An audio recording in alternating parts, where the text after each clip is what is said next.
皆さんこんにちは、高橋正樹の売り込まずに売れる仕組み作り、今日はですねこれです、顧客、属性ごとにアプローチ方法が変わるビッグマーク、これはですね顧客属性とメディアの比較を表したチャートです。ちょっとこう解説していきますと、よくはマーケティングのピラミッドこんなこと出てくるんですけれど、これお客さんの属性を段階別に表しているものなんです。で一番下から、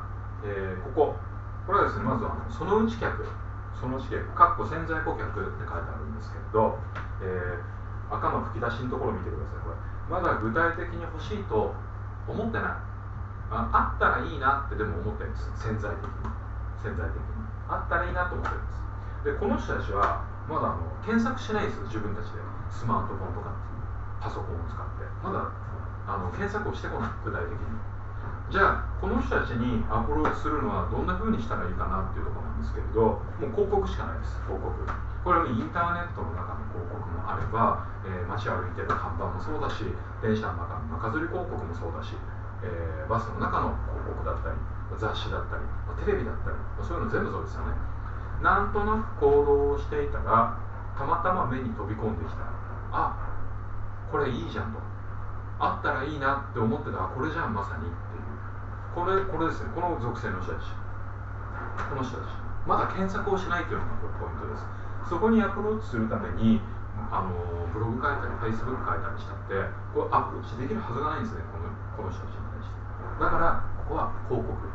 お金なしで広告宣伝しない限りアプローチってリーチできないということです。で次、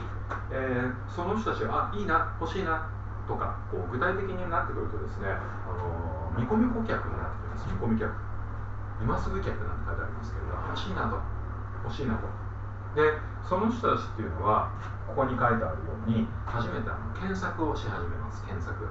スマートフォンやパソコンで具体的に商品名を打ってみたり欲しいものを打ち込んでくるわけです。その時にホームページ、Google や Yahoo の検索エンジンにドンと上がってくる、ウェブサイトが、やっぱり目立ってきますよね。そこに問い合わせをしたり、そのまま商品購入してみたりっていう、行動を起こしていきますので、あとは広告、やっぱりもうそこまで欲しいと思ってた時に見た時にはやっぱりいいなというふうに、気持ちが動いてきます。で、すぐに買ってくれたり、してもいいんですけれど、買ってくれない人たちの方が、大抵多いです。その時にホームページの、中に、クーポン券だったり、無料の小冊子であったり、そういったものを、セットアップしておくことで、メールアドレスとお名前を落としていってくれる、可能性がたくさん出てきます。その人たちのことを管理顧客っていうんですけれど、もう管理してるわけですよ。でそこにメールマガジンとかがメールアドレスとかが分かっているので、メールマガジンを配信していきます。これはもうスマートフォンやパソコンに無理やり送りつけられるわけですけれど、配信していきます。 SNS、 Facebook とかブログとか Twitter とか、最近だと Instagram とか、そういったものでつながっていたとしても、そこにいろんな情報を提供していきます。売り手側からその見込み顧客、管理顧客に対して情報提供していく。これとてもいいですよね。ここはもう広告じゃないわけです。で初めていいなと思って、そのお客さんのタイミングでお金を出してくれてお客さんになってくれるわ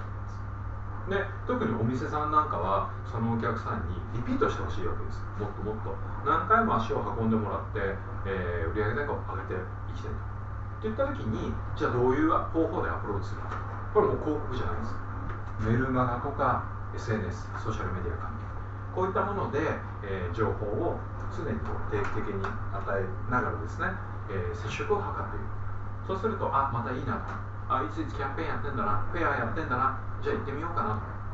というふうになり、リピートしてくれやすい状況になります。で、その会社やそのお店をこう気に入ってもらえると、何回も何回もこう繰り返しお客さんになってお金を落としてくれるんですけれど、そうなってくるともう一番上です。信者顧客、ロイヤルカスタマーです。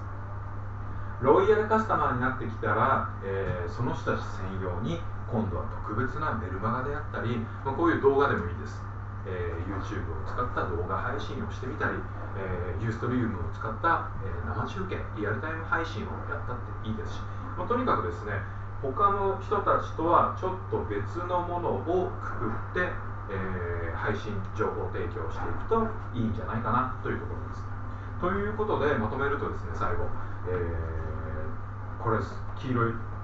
ここのマークの一緒くたにしないことってことなんです。一緒くたに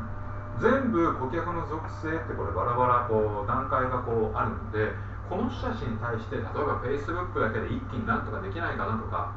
ブログだけで一気になんかとかできないかなとか、そういうことを考えないことです。面倒なんですけれど、細かくそれぞれの属性ごとにアプローチをかけてあげること、これが、お客さんたちに上手にこうマーケティングしていける、ポイントなんじゃないかなといったところです。今日はここまでです。